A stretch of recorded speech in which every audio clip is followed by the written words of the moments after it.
I hadn't touched a golf club in 20 years, maybe more. Not since I was in my early 30s and still trying to convince myself I like things like scotch, dress codes, and Sunday tea times with coworkers I didn't trust. But here I was, standing on the edge of the driving range at Westbrook Hills, 55 years old, wearing new golf shoes I didn't need and feeling like a fraud. I'd booked the lesson on a whim. Maybe it was boredom, maybe it was ego, maybe it was just loneliness that crept in more now than it used to. I told myself I wanted a new hobby, something social, something to get me out of the house and away from the echo chamber of streaming shows and wine at home. The guy who walked out to meet me was definitely not what I expected. He looked maybe 40, maybe less, tall, broad shoulders under a dark green polo, a tan that said he spent more time outside than in, and a smile that didn't seem forced. He wasn't trying to impress anyone. That, honestly, was more dangerous than anything else. "Hey," he said, sticking out his hand. "You must be Tom."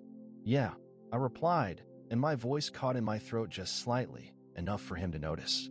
"You must be Coach Dylan." He laughed. "God, no. Just Dylan. The coach thing is mostly for the junior players and the country club wives who think it sounds sexier." That made me chuckle. Okay, maybe this wasn't going to be so awkward after all. We started slow. He adjusted my stance, corrected my grip, and each time he moved close to reposition something, his hand on my lower back, his fingers brushing mine, I felt that electric little flicker under my skin, the one I'd nearly forgotten about, the one I hadn't felt with anyone in a long time. "You're holding your hips too stiff," he said at one point, stepping behind me, his hands coming to rest on either side of my waist. "Relax into it. Let your body move the way it wants to." I don't know if it was the words or the way he said them, low and close to my ear, but I felt myself flush. And I knew it wasn't just me. There was a pause. One of those silences that stretched just a little too long to be casual. And I felt him hesitate behind me, his hands still resting on my body. "You ever played before?" he asked, finally, stepping back. "Not since my ex-husband tried to teach me and gave up halfway through," I said, trying to keep it light. Dylan tilted his head, a small smirk playing on his lips. "That explains the stubbornness." I laughed. "And the trauma." He grinned wider. "Well, good news. I don't give up that easy." The rest of the lesson went by quickly, but I felt the air between us shift. There were more brushes of his hand, more glances that lingered a half-second longer than they needed to. And when it was over, and we were walking back toward the carts, he looked at me with something curious in his eyes. "You free next Saturday?" he asked. "I could be," I replied. He handed me a water bottle and leaned just slightly closer. "Then maybe we try a little more than just driving range basics. You've got good form." "Yeah?" I asked, lifting an eyebrow. "Yeah," he said, and this time there was no mistaking the edge in his voice. "But I think there's more you could loosen up." I looked at him for a long second, then smiled. "Book it." He held my gaze, then nodded slowly. "Done." As he walked away, I watched the sway of his hips, the easy confidence in his stride. Something told me this wasn't going to be about golf for long. And for the first time in a long while, I didn't feel nervous about that. I felt ready. The following Saturday arrived with a kind of anticipation I hadn't felt in years. I spent more time picking out what to wear than I cared to admit, cycling through polos that were either too tight around the gut or too faded from years of being good enough. I settled on a clean navy one that made my shoulders look decent and khakis that didn't cling too much, but didn't hide the fact I still worked out a few days a week. A little cologne, a little product in the hair. It wasn't a date, just a golf lesson, right? Dylan was already there when I arrived, leaning against a golf cart like some damn centerfold, arms crossed, aviators on, that same confident smirk barely hiding in the curve of his lips. When he saw me, he pulled off the shades and grinned. "You clean up nice," he said, tossing me a cold bottle of water. "And you're early," I replied. "Had a feeling you might be too." There was a pause, short, but charged, and then he hopped into the driver's seat of the cart. We got the back nine to ourselves for a while. Saturday mornings are usually full, but I blocked it out under a junior league booking. No one checks. I slid in beside him. Sneaky. He gave me a side glance. Sometimes the best games are the ones you're not supposed to be playing. We drove out past the tree line, where the course stretched into open space. Birds overhead, the faint whir of sprinklers somewhere in the distance, the scent of fresh-cut grass and sunscreen in the air. He stopped near the 10th hole, killed the engine, and pulled out a 7-iron. "All right," he said, standing behind me. Let's fix that swing. But we both knew that wasn't really what we were out there for. He came in close again, chest nearly brushing my back, his hands wrapping around mine as he adjusted the grip. "Relax," he murmured. "I'm relaxed." He chuckled. "No, you're not. You're thinking about where my hands are." I swallowed hard. "You're not exactly being subtle." His breath hit the side of my neck. Should I be? When I turned to look at him, he was already close, too close. Our faces barely inches apart. His eyes weren't playful now. They were steady, focused, curious. "I keep trying to tell myself not to mess with a student," he said softly. "But the way you looked at me last time, you weren't just here for golf, were you?" I didn't answer with words. I leaned in, slow but certain, and closed the space between us. The first kiss was electric, not soft or questioning, but deep and steady, like we'd both been holding something back and were finally letting it go. His mouth opened against mine, and I felt his hand come up to the back of my neck, pulling me in harder. He tasted like mint gum and salt from the sun, and the groan that slipped from his throat when I grabbed the front of his shirt made heat flood my chest. When we broke apart, breathless and flushed, he looked at me like I'd just given him permission to be honest for the first time all week. "We probably shouldn't," I said, though my hand stayed on him. "No," he replied, leaning in again. "But you want to." And I did. God, I did.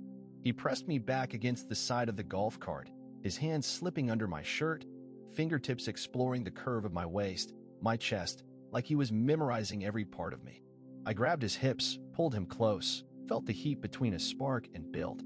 We didn't go all the way, not there, not yet. But we didn't hold back either.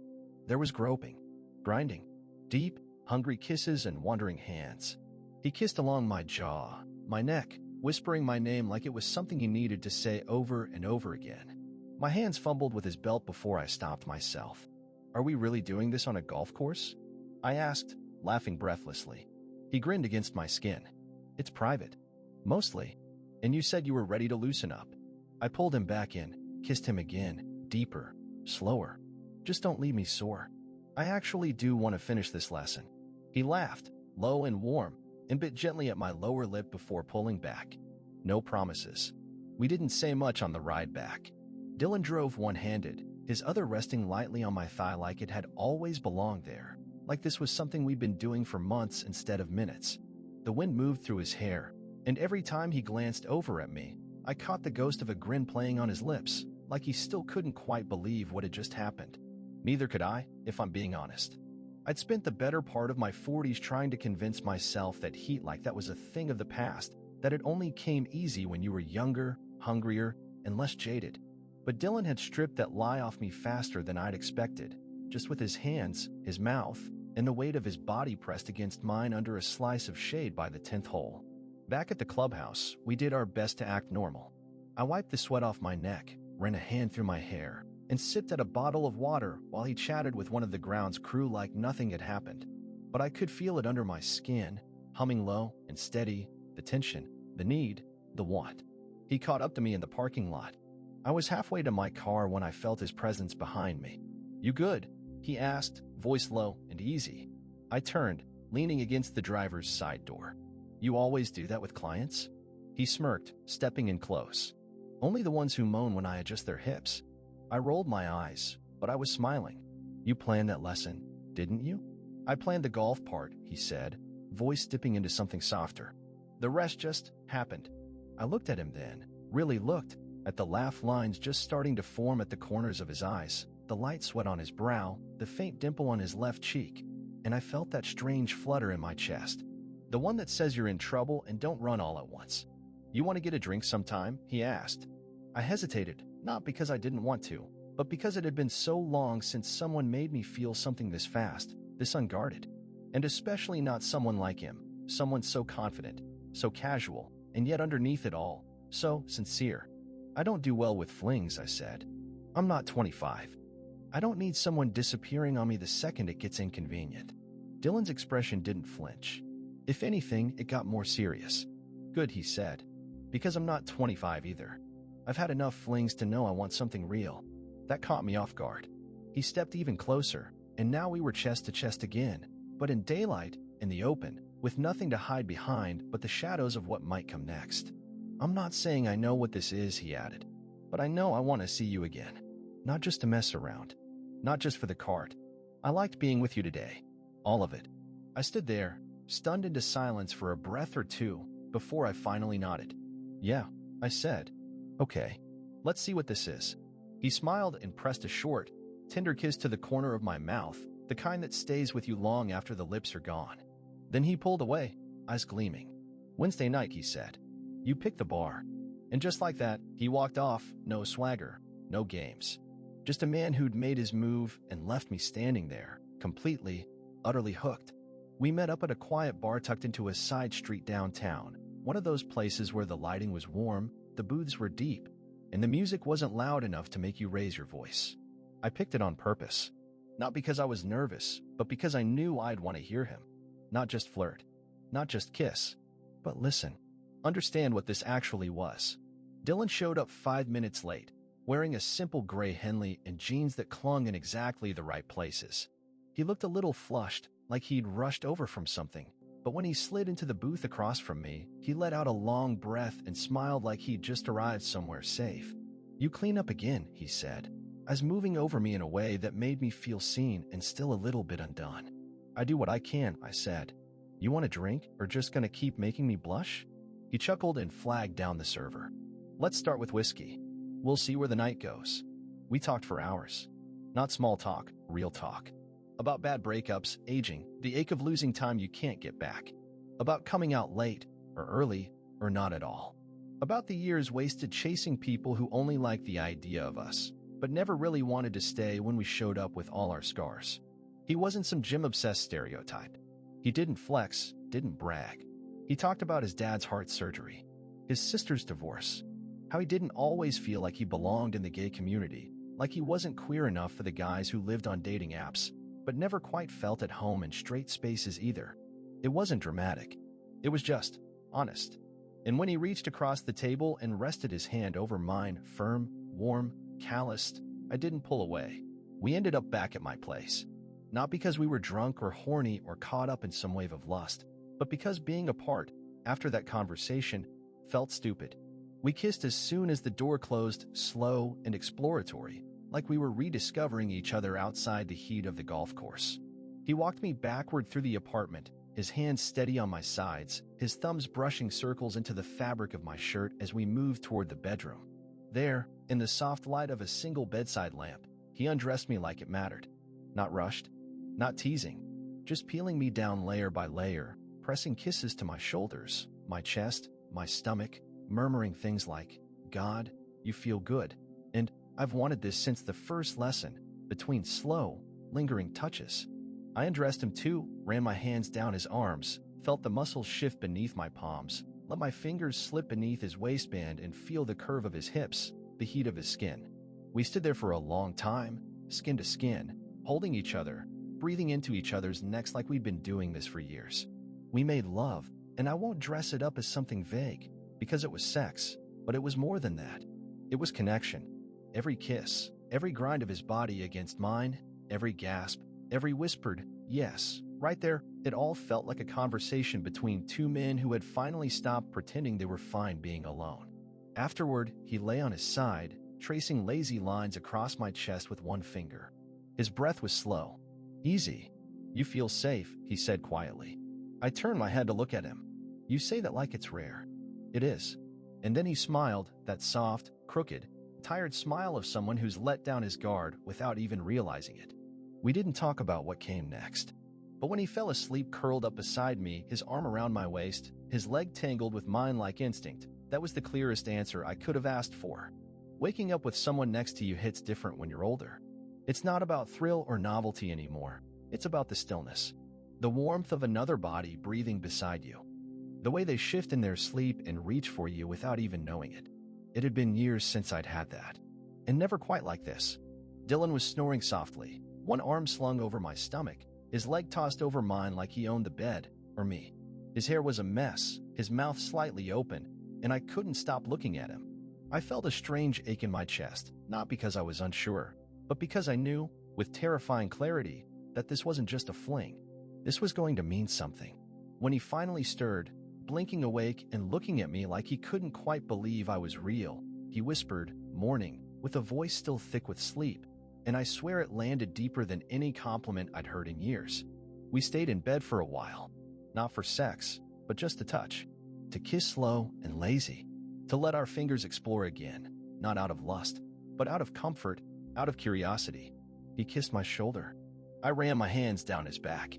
He pressed his forehead to mine and said, "I haven't done this in a long time." I knew what he meant. This level of being seen, this level of trust, it wasn't easy to find, especially for two men our age, bruised by the years, hardened by past loves that never stuck. We'd learned how to armor ourselves in routine, in hookup culture, in casual phrases like "no expectations," but here we were, skin to skin, no script, no act. We got coffee late, sat across from each other in my kitchen. He stole bites of my toast, told me he was thinking about cutting back his private lesson schedule so he could maybe focus on people who actually wanted more than just to fix their backswing. Like me? I asked, raising an eyebrow. He smirked. "Exactly like you." I looked at him, coffee in hand, sunlight washing over the both of us, and I said the one thing I hadn't meant to say out loud yet.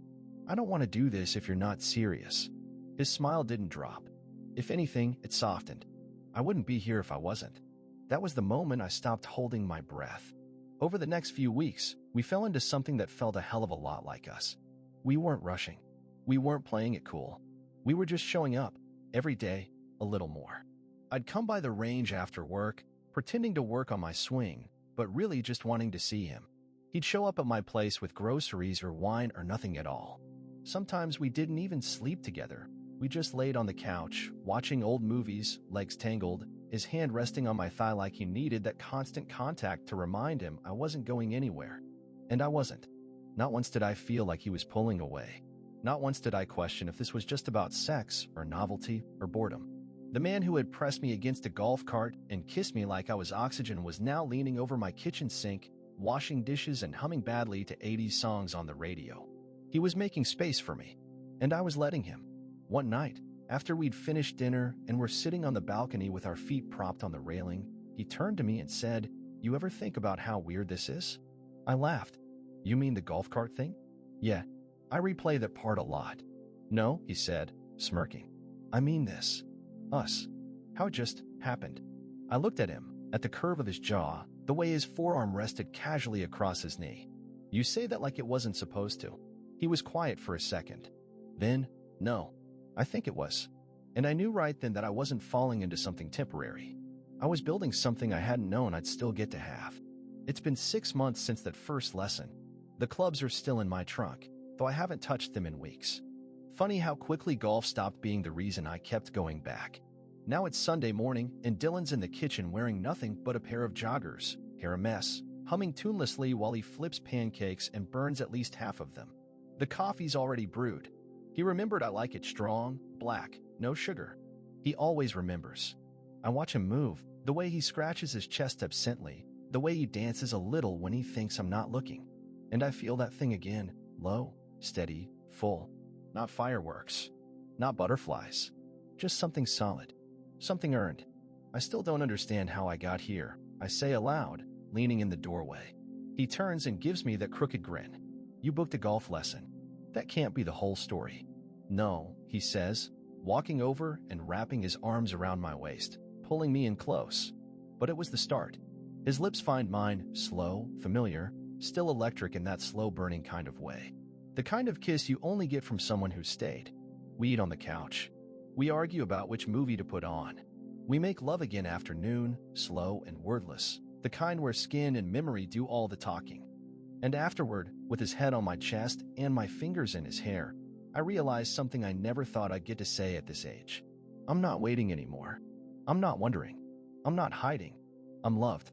And I love him back. Have you ever had a connection that started in the most unexpected place? Would you have taken the risk? Let yourself go there? Tell me in the comments. I read every single one.